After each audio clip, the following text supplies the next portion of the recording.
This is Robert Giorgione for robertgiorgione.com, your friendly roving sommelier. Here with another sommelier, a friend of mine, Andrew Connor. He's the head sommelier at Lutyens restaurant on Fleet Street in London. We're here at the German wine tasting.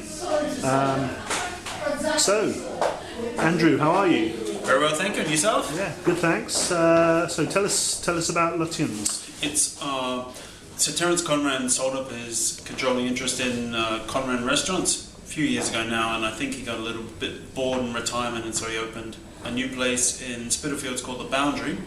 And building on the success of The Boundary, he opened a second site on Fleet Street, Lutyens, in the old Reuters building. It's designed by Sir Edwin Lutyens, the English architect, hence the name. It's been open for 2 years come April, 120-seat restaurant, bar and grill, private members club, 4 private rooms. Wine list is about 400 bins. We predominantly serve a clientele of lawyers and bankers, and the wine list is strongly focused on Burgundy and Germany.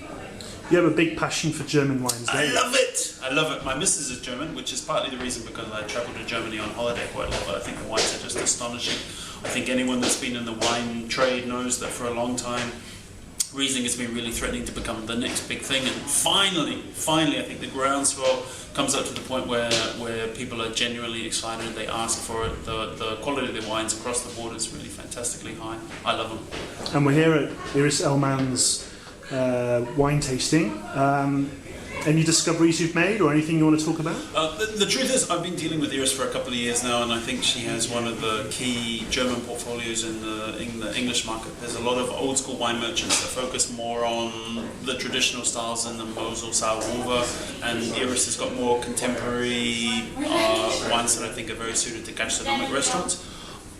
I know most of these wines. I've tasted them over several years, and it's really nice to taste the 09 vintage. It's a great vintage. I think it's one that's going to convert a lot of German wine agnostics to the astonishing quality that Germany has to offer.